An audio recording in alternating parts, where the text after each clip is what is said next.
Loh kula itu karena hidup dengan istri saya sama anak saya. Jadi yang ngurus anak saya sendiri. Jarang kula ngurus sadalem jarang. Memang itu memang saya punya standar pakai kitab-kitab kados hikam. Saya ini merasa hidup di dunia itu sendiri. Sampeyan tak warai la Allah kana kotar. Imam yang ngarang hikam itu punya resep supaya kamu seneng terus. Liyakil lama tafrahu bihi, mesti yakin lama tahzanu bihi. Usahakan sedikit sekali apa yang bikin kamu seneng, maka akan sedikit sekali yang bikin kamu susah. Jadi misalnya kula nih, jadi kiai misalnya cari wong ya kula kiai wong alim, jelas nak ngalime ngalim, nak kiai rapati ya, nak ngalime jelas. Nak kiai rapati, nah kan kiai tapi ra ngalim. Nah kula nak darani wong alim malah muni ya jelas. Nak kiai rapati ya, kula rapati nurut tapi aturan masyarakat rapati napa. Nah sampean kiai tapi ora napa ngalim. Ya beda. Ndak ini memang bedanya jauh. Ya mungkin lebih kiai sampean nih. Cara derdek-derdek dongo meyakinkan sampean. Tapi cara artine dongo piye paham kula. Lha boten iki nyata, sampe rasa tersinggung. Napa barang-barang napa? Nyata. Nah, kalau sering ditakoki kiai-kiai masalah. Resepnya apa jenenge? Konjinan ra tau susah dal kita ra tau wiridan atau mohon sisip. Resepnya ilmu itu gini kata hikam. Ulama yang kayak hikam tuh pernah ngarang kitab tuh saking syukurnya entah saking angkuhnya terserah ngomentari. Kamu harus yakin bahwa di sisa hidup Anda itu tidak akan maksiat lagi. Sehingga kalau kamu ditegur maksiat, anggap saja akhiru maksiatin kudirat alika. Anggap itu yang Siapa yang menganggap mohal bahwa dia tidak akan dosa sampai mati, berarti menganggap Tuhan itu lemah. Karena cara berpikir kita kan bayangkan hidup itu 40 tahun lagi. Misalnya saya sekarang umur 40, bayang urip kadang 4 tahun meneh. Sampean misalnya umur selawe, bayang selawe tahun meneh. Sehingga menganggap dalam durasi ini selawe tahun kok orang maksiat kan mohal. Apalagi sampai sudah tahu maksiat itu bakat tempah. Ya maksiat ya kelas-kelasan, nak bikin pacaran. Nak wong iso omah yo nakal, nak sing setengah soleh ya berbau proposal ya sesuai kontaknya DWD. Itu kan urusan masing-masing.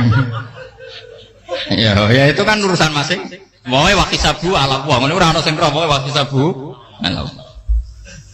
Rombongan wali songo, mbok kangen wali songo, mbok golek selisih wawahu napa? Alam. Sing roh pangeran piyam. Mbok kangen wali, mbok golek selisih margin. Niku pokoke wawahu napa? Ya itu kan urusan jenengan mbek pangeran, mboten urusan kula. Tapi tetap saya sebagai ulama mengingatkan, niat itu ditoto. Begini, ulama dulu tuh ngitung hidup itu hanya 2 menit 2 detik. Sehingga dia ya gampang saja. Kayak Kanjeng Nabi itu, ya Rasulullah kenapa tidak menyediakan makan untuk besok? Loh, saya itu tidak yakin kalau hidup saya sampai besok. Ya sudah begitu cara, ya sudah tenang saja. Kalau sampean kan bayangkan hidup 4 tahun lagi, 5 tahun lagi, sehingga arah mangan ya wedi tenan. Padahal bolak-balik zaman cilik arah mangan tetap wedi. Jadi cara berpikir Nabi itu begitu. Begitu juga cara pikir sahabat, cara pikir ulama-ulama yang waras itu begitu. Loh, saya itu pernah melarat di Jogja, zaman pertama merantau. Itu kalau santai saya bilang, Gus kok tidak punya beras? Tapi apa yakin nak sesuk urip Pak? Kowe buta mangan sesuk, anak sesuk ijek napa? Urip. Cara berpikir ulama itu begitu. Sehingga melihat maksiat juga gitu. Alhamdulillah aku ijek urip. 1 detik, 2 detik, 2 menit. Sehingga hidup. Dan itu sudah cukup untuk lafadzkan la ilaha illallah. Makanya kata yang ngarang hikam, betapa murahnya Allah. Surga itu hanya bisa dibeli dengan 2 menit. Karena surga itu senilai la ilaha illallah. Miftahul jannah la ilaha illallah. Itu cukup 1 menit. Berarti surga itu regane mau 1 menit. Dan karena dia nganggap hidup itu 1 menit ke depan, la ilaha illallah, ya sudah. Dia ngitungnya hidup itu per menit. Kalau sampean kan enggak, per 10 tahun, per 20 tahun. Sehingga kriminal betul, cara pandang sampean itu kriminal betul. Sehingga bayang kudu di duwe, kudu di bojo, nak kiai kudu di pengaruh. Lah kalau saya enggak. Saya meskipun tidak sehebat itu, tapi mewarisi keilmuan mereka. Jadi misalnya saya jadi ulama, itu bayang di santri mau sitok. Islam pokoknya ke Ahmadiyah ya gitu saja. Ya pokoknya ya sudah gitu. Orang bayang santri sing kelambinan takwa khusyuk salam template demen gelo, demen apa? Lo tanyakan santri-santri saya itu mungkin belum pernah nyuri istri saya bikin kopi. Bisa dihitung. Karena saya itu sederhana saja. Misalnya saya pergi dari Jogja ini yang nyata salam. Bayang bojo wis maca Bawekno kopi, buka no lawang malah kecewa. Seperti umumnya orang kan gitu. Semerantau ada bang bojoku nyuambut, digekno kopi, digodhogno banyu hangat teman, bareng teko bojone wangep kukur-kukur. Karena tarifnya dia ideal, maka mudah kecewa kalau itu tidak terjadi. Nak kula mboten, sebayang napa Yogya ibu juku cek utuh Islam. Nak salat 5 bulan ya sudah gitu. Pakai standar-standar yang minimalis. Saya dari rumah bangun sampai ngaji ya, pokoknya melek, ya sudah nak salat madem napa. Mulane sudah gitu. Andai kan saya pakai standar maksimal, maka akan mudah kecewa. Rasulullah juga begitu. Rasulullah itu ngadepi Sayyidah Aisyah itu ya begitu, ngadepi Hasan Husain. Sehingga tidak ada cerita Nabi mudah kecewa betul. Karena Nabi bayangkan anak istrinya itu ya minimalis sekali, urusan dunia loh maksudnya minimalis sekali. Misalnya Nabi pagi-pagi tanya, ya Aisyah apa ada sarapan? Tidak ya Rasulullah, ya idzan asumu kan itu saya puasa. Kalau sampean usul-usul lah digekno kopi wong wedok opo, itu kan repot. Muni-muni itibak sunnah Rasul tapi tidak pernah sampai mendekati sunnah nopo Rasul. Sehingga ya tenang saja Nabi. Saya tahu alhamdulillah bisa niru dalam gitu-gitu itu bisa. Makanya ini kiai muda paling jauh. Banyak kiai-kiai sepuh itu kalau urusan gitu konsultasi sama saya. Gus resep apa kain? Ini kalau resep era dekarep. Juga saya tidak pernah bayangkan apa tanggaku seneng aku atau orang ngaji aku kecewa, tidak pernah bayangkan. Sampai bukan makhluk, tidak penting. Kecewa itu tidak benar. Saya itu orang alim, ngerti ini warido kamat lubi, ora warido kum. Yang tak gulai ridane pengiran, antara ridane sing ngaji, ridane konsumen. Itu apa? Makhluk tidak penting. Itu harus dilatih. Harus apa? Sehingga orang itu kalau biasa sholat, maksudnya biasa takluk ya Allah, mesti la'alla katardo, mesti gampang puas. Karena dia iktifak ngalap cukup be Allah Subhanahu wa ta'ala. Saya sebagai manusia juga sering ditangisi istri. Misalnya saya sering ke Jogja sendirian. Nah ninggalan nopo, ninggalan ibu milih pengiran. Misalnya mati ninggalan ya paling aku mau ngapain nih suaraku. Paling uang nangis gue kegiatan. Bukan apa. Ingin saya bahwa konstitusi ulama itu masih iktimat Allah. Kalau kita kan enggak. Cara berpikir kita ngaji itu ideal sing ono podium, sing ngaji kelaminan takwa kabeh, ketunan kaji kabeh, diluk kabeh. Kita akan pakai standar-standar yang dengan asumsi kita. Padahal Nabi di zaman sugeng al iman hahuna wa yusiru ila qalbihi sadrihi salah. Iman itu urusan hati. Komitmen sampean be Allah Subhanahu wa taala. Nah ini resepnya. Makanya kata hikam liyakillah ma tafrahu bi. Mesti yakinlah ma tahzanu bi. Sedikitlah kamu gembira dengan satu hal, nanti akan sedikit kamu yang kecewa. Artinya misalnya kados kula sebagai ulama seneng kula niku kok ijek iman. Ya nggak kayak wong awam. Ya sudah gitu. Jadi misalnya suatu saat kula jatuh, yang ngaji saya gak semeneng jadi kupeding. Wong sing seneng kula bubar kabeh. Kula ora susah, miskola darah bener. Gus saiki jenengan ora sing seneng. Ya tenang saja. Sing ora seneng ya makhluk ora jelas. Dan status mereka tetap layadur walayan. Ini harus dilatih. Sehingga Nabi itu ya meskipun beliau itu perang, sahabatnya meninggal ya tenang saja.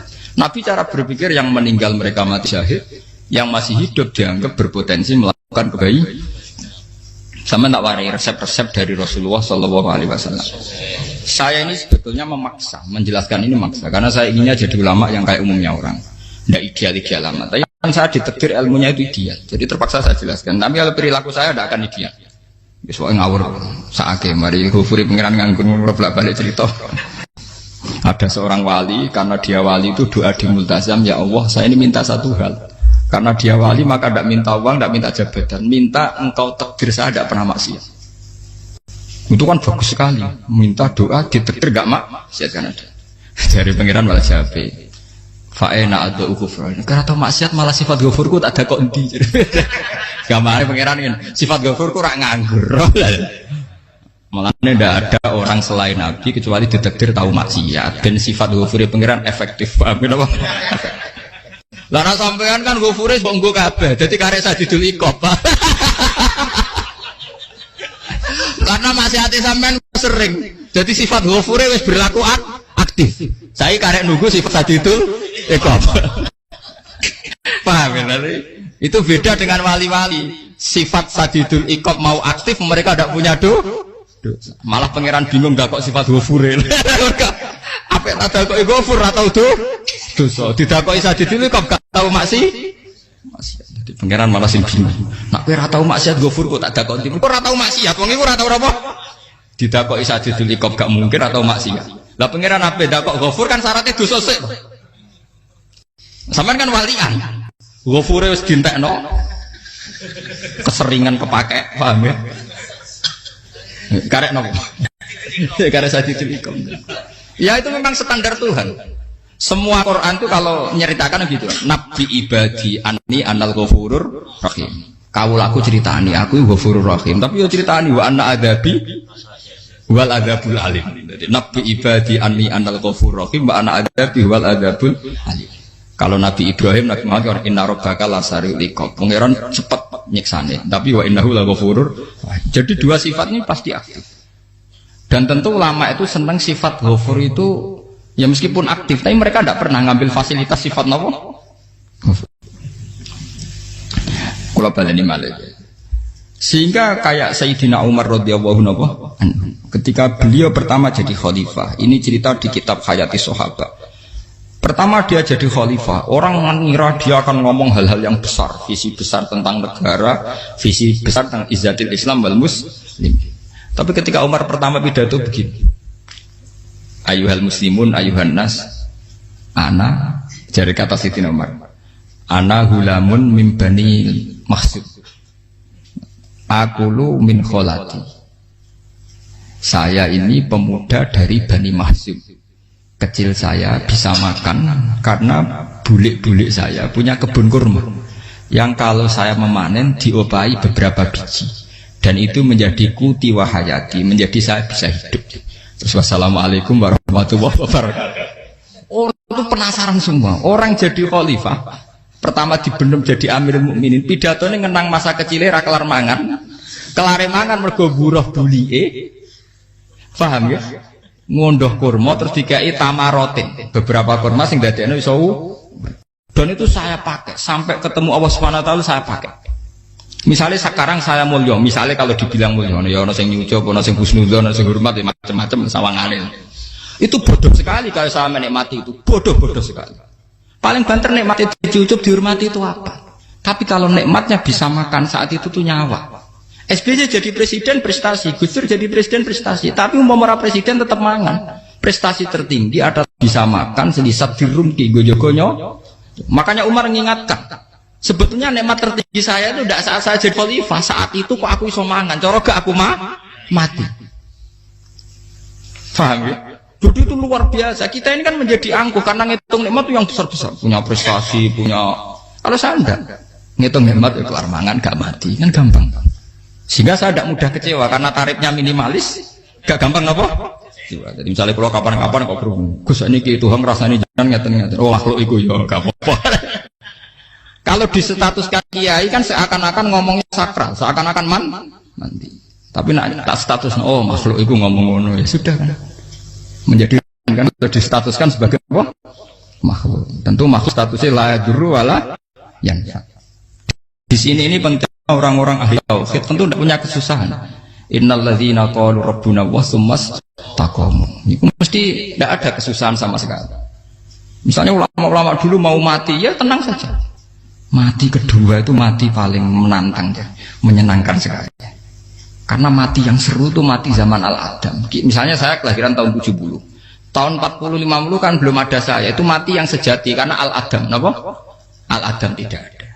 Mati yang nanti itu mati yang petualangan karena saya mati setelah menyaksikan kekuasaan Allah, setelah husnudzon sama Allah, sehingga mati yang menuruti kerinduan akan ketemu sang kekasih. Makanya Jalaluddin Ar-Rumi ketika mau meninggal dan orang-orang muridnya nangis, dia marah-marah. Hei murid-muridku, betapa bodohnya engkau. Saat kayak ini yang saya tunggu, saya sudah menyesal berusaha sampai Allah dat cinta senang. Aku kecewa waktu makhluk-makhluk koyo kuwi. Saiki wis wayahe aku goleki kholik dat cinta senengi malah mbok tangi. Cek bodone kuwi. Saat-saat sing tenteni malah mbok tangi. Betapa aku lamanya menunggu kematian ini. Mergo hidup itu keterpisahanku mbek Allah, kemen ketemu kowe jare. Malane Jalaluddin Rumilah yang mengistilahkan mati itu malam pengantin. Makanya fal'an awanu sirok minkum wa awan wisol habibi. Ini saat yang indah karena ketemu dengan berpisah dari makhluk-makhluk yang tidak penting menuju sama Habibi kekasihku. Dia misalkan mati itu malam pengantin. Semenjak istilah itu populer sehingga di Jawa ana ngipi dadi nganten takwilane mati. Itu filosofi sufi, ya filosofi napa? Lah niku tenan. Begitu juga sahabat-sahabat dulu. Bilal mau meninggal, anaknya udah nangis. Bilal lagu ya. Ditanya sama anaknya, kenapa anak-anak kamu nangis? Dan jenengan badhe kapundhut. Aku malah seneng nang mati. Hudan nalqal akhibah Muhammadan wa hisbah. Aku nak urip ketemune mbek kowe terus. Malah nak mati ketemu Nabi Muhammad. Hudan nalqal akhibah Muhammadan wa hisbah. Nah, dengan cara pandang begitu maka hidup itu enjoy saja. Ya saya sebenarnya keberatan pakai kelas ini, keberatan karena saya harus ngulang sampean-sampean itu. Ya makanya potensi kayak saya tentu mengurangi jadwal ketemu. Makanya saya mohon kalau tidak penting itu jangan sungkan. Anggap saja itu bagian dari hormat saya. Ya minimal sampai anak misalnya di dua saya ketahui gue jajan pentolan enam lah apa mau gue suwan bareng malah repot. Gue ganggu uang anak keleleran pak. Nah misalnya sampai kepentak kok hukum, uang nara pinter, hukumnya takokan ya ringan, takok kayak tanggam paling bisa. Karena pertanyaan yang ringan tentu ya ringan-ringan saja kan. Gak perlu kiai kali ber. Sampai rasa GR, lo pertanyaannya angel Gus gak ada sing iso jawab. Uang nak ralim tahke, ku pertanyaannya ya ora patimu tuh. Iku wis kangelan ngoten. Ini buat ngenyek tapi podo enak. Podo apa? Makanya kalau latih. Jadi hikam sendiri itu ada manhaj, ada metode. Kalau orang supaya tardo, liyakillah ma tafrahu bi, yakillah ma tahzanu. Anak saya itu kalau habis main pulang, itu saya senengnya pol. Istri saya pernah jangan.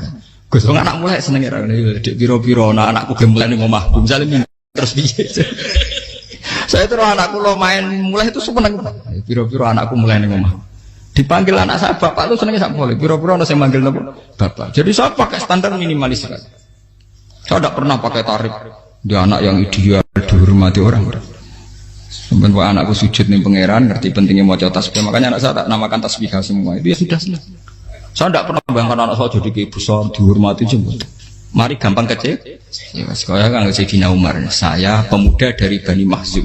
Yang kecilnya bisa makan karena buruh bulikku. Akal tuh tamarot. Wah itu saya baca tuh nangis betul. Betapa hebatnya Sayyidina Umar. Mengingatkan ulang bahwa nikmat tertinggi itu ya makan karena makan kaitannya ya, orang jadi bupati, enggak jadi bupati tetap makan. Jadi kalau ngatain saya tarifnya minimalis sekali. Nah, kalau orang sudah makan gitu, lah Allah kata tertemu mudah sekali. Tapi kalau sampai tarifnya ideal harus di mobil, kudu sangune akeh. Masuk gue mobil gak sanggup akeh. Barang gue sanggup akeh, kudu gue penderek. Masuk kiri lu juga kok tanpa penderek. Nang penderek macur. Masuk orang kena dikeloli, jadi malah repot. Akhirnya gue mau ngayu, harus selingkuh dari sing itu lapor koromeneh. Mau ruwet nuruti tahapan-tahapan duniawi ruwet. Makanya resep kalau ingin itu kon sholat. Maksudnya sholat itu dihayati secara tauhid ya. Dihayati secara tauhid. Misalnya inna sholati wa nusuki wa mahyaya wa mamati lillahi rabbil alamin. Itu akan pasti Allah kata pasti mudah melihat alam ini ridho. Ini satu sekelumit ya, di resep orang ulama yang saya meniru beberapa di kitab Hayati Sahabat, di kitab Hikam, dan meniru terutama semuanya sanad dari Rasulullah Shallallahu Alaihi Wasallam. Makanya suatu saat Nabi itu kagum. Abdullah bin Mas'ud itu jalan dan dikawal oleh beberapa malaikat. Terus Nabi itu heran. Ya kenapa kita tuh selalu mengawal kamu? Kata Abdullah bin Mas'ud, ya Rasulullah, inilah akhtu khutwatan illa wa azunnu alla akhtu wa ukhra wa ma akaltu luqmatan illa wa azunnu alla alqamu ukhra. Saya tuh tidak pernah melangkah kecuali saya tidak pernah yakin apa betul saya bisa melangkah lagi. Jadi perlangkahnya itu dia iktimat Allah. Dan saya tidak pernah mengunyah satu kunyahan kecuali saya tidak yakin apa betul saya bisa mengunyah lagi. Setiap kunyahnya tetap semuanya ada bismillah. Semua itu atas nama pertolongan atas kata Rasulullah. Orang kakak andikan saya ada nabi terakhir itu jadi nabi. Jadi kemana? Makanya dulu Nabi itu sering ngendikan, adekan orang-orang kayak gitu itu ada nubuah, tentu mereka punya derajat nopo nubuah. Jadi tidak jadi Nabi tapi punya derajat nopo nubuah. Lah orang yang cara berpikir gitu tentu tidak khawatir apa yang hilang dari dirinya, karena dia berkontrak dengan Tuhan hanya per menit per detik. Jika mempunyai resep al-mu'min yusiru sana Allah ayakuna li nafsi zakiron. Seorang mukmin yang sejati tentu kontaknya dengan Allah Subhanahu wa taala dan dia tidak pernah ingat dirinya sendiri. Kayak sampean pas umat tapi'il, Allahu akbar, Allah maha besar, subhanak. Selalu ana wong ngrasani itu termasuk lali utange barang iku. Tapi yang jelas kan menjadi enjoy dengan dirinya sendiri. Paham ya? Menjadi enjoy dengan dirinya karena dia tidak sering punya kontrak dengan makhluk. Nah ini maksudnya Allah kalau janganlah Allah kata kamu pandang, apa nak sholat terus kabul kajah, apa nak sholat terus untuk duit ya ber. Karena cara pikir iso aja nak duit ya. Dan ini resep ya, dan resep ini dari ulama-ulama yang istinad ila Rasulillah Shallallahu Alaihi Wasallam. Karena kalau Nabi itu memang cara pandang. Aisyah itu pernah ditanya, ya Aisyah, saya ini ingin makan, apa daging yang dari sahabat ini masih? Wah ya Rasulullah sudah habis karena tak kasihkan tetangga. Itu Nabi tidak marah-marah, malah bilang, kamu benar Aisyah, biru yang kamu kasihkan tuh yang masih. Karena daging dipangan dewe kadang nuruti nafsu, nak dikekno wong sudah kau nuruti perintah pengen. Jadi kanjeng Nabi beneran Aisyah dagingnya ijek. Mau kalau nanti yang malah ijek, sing bogo sudah kau malah sing ijek. Cara berpikir Nabi itu begitu. Tapi tahu-tahu disederhanakan sunnah Nabi serbanan. Lah itu kan ya memang itu bagian dari sunnah Nabi, tapi sunnah seharga 10.000. Paham ya? Ya monggo mawon nak sampean sunnah Nabi serbanan gitu, tapi itu sunnah yang bisa dibeli dengan murah. Hakikatnya sunnah Nabi itu rata-rata bentuknya perilaku. Napa? Zaman delok dawuh Aisyah tengene tibak berjanji kana khuluquhul Qur'an wa shimatuhul ghufran yansahu lil insan wa yafsahu fil ihsan wa ya'fu 'anil dzambi idza kana fi haqqihi wa sababi. Kana khuluquhul Qur'an, Nabi ku akhlak dasare wis kaya Quran plek. Urusane akhlak. Wa shimatuhul ghufran, ciri utama sifatnya Nabi gampang nyepuro. Yansahu lil insan. Dan Nabi punya niat baik pada seluruh manusia. Wa yafsahu fil ihsan, sering melakukan ihsan. Dan sunnah Nabi ngoten kan luwih sering kula Quran ya wis hafal mulang. Wasimatu ghufran kula gampang nyebut sampean ngaji angop ora tau tamu. Yang sahulil insan kula bedina nate tiyang mulang. Wa yafsahu fil ihsan tak ge gampang. Kula mulang ora tau.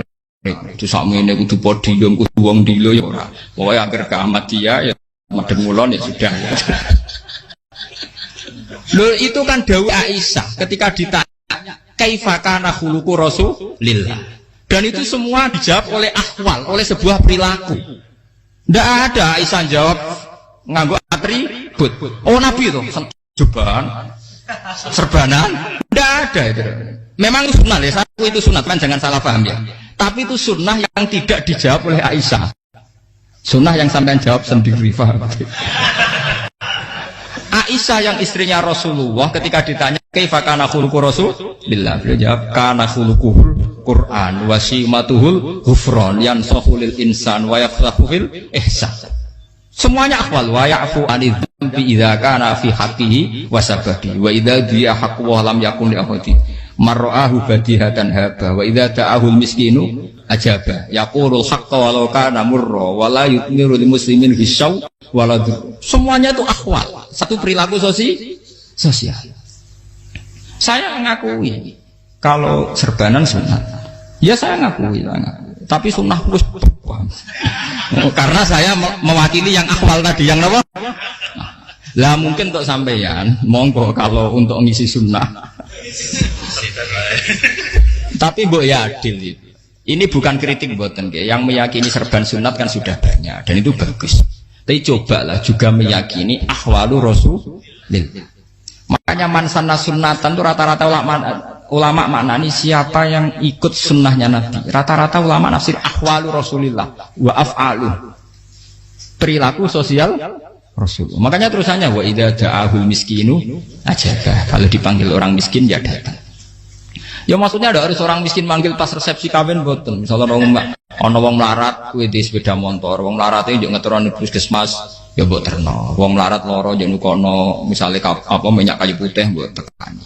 Ora kok ngerti-ngerti mbok musan walimatul urus sing wajib piye. Payah. Lho lan padahal miskin aja pe ora ana hadise urusan walimatul urus mboten. Kalau orang miskin manggil ya. Dalam riwayat hadis ya Nabi sering dipanggil orang miskin. Ya Rasulullah, mbok datang ke rumahku, ada apa? Terus ya Nabi, saya tuh ingin rumahku sing elek jenengan nate salat teng mriku. Ya Nabi datang ya salat saja ya ora ada jamuan. Fi ayyi makanin aradta an usolliya fi. Kamu di tempat mana kamu seneng salat teng mriki ya Rasulullah. Ya Nabi salat. Sing ngundang ya waras pisan. Kenangan mbek Nabi kok mae dienggo salat Nabi. Ampean tahu tanggung kiai kon salat. Kon promosekno anakmu iku paham. Dia itu nggak nunggu kersane ketampi PNS. Padahal kiai ini dia anak era PNS. Kalau dulu kan sahabat ngundang Nabi itu ya gitu. Ya Rasulullah, saya itu ingin sekali engkau sholat di rumahku. Fatakhidahu musollan. Kemudian tempat yang pernah engkau sholati mau tak pakai musola pribadi. Makanya masjid kiblat itu rumahnya sahabat. Karena dulu Nabi pernah sholat di satu tempat. Adalah ono perintah takhlilul kiblat itu di rumahnya sahabat. Sahabat dulu itu kalau ngaturi Nabi itu kenanya ingin Nabi pernah sholat di situ. Nah, ilmu ngeten ini mentek. Ya untungnya nonton kulo, jadi ono sing eling-eling ya Bang. Nah, teman kudu syukur ya, artinya syukur ya. Orang kayak saya itu tidak usah sampean dikte-dikte ngikuti hukum adat. Kalau ngoten sampean gelo mergo kula ora iso teko, kula ya gelo perkarane ulama kok mbok atur. Makanya saya sering guyon cerita, saya itu kalau di pasar Pandangan dulu itu anyaran boyong sering di pasar, ditanya sama Gus wong alim kok di pasar, piye? Aneh tuh, ya aneh kuwi. Aneh piye? Bodohnya wong alim. Kadang masyarakat itu tidak sadar keanehan dirinya sendiri. Mereka enak saja merasa kalau orang alim ke pasar itu aneh. Mereka tidak sadar orang bodohnya wong alim ya aneh. Enak saja mereka mikir sepi. Faham ini supaya sampean la Allah kan apa Makanya untuk Rasulullah, Nabi itu sering ngendikan ana tamu hormati.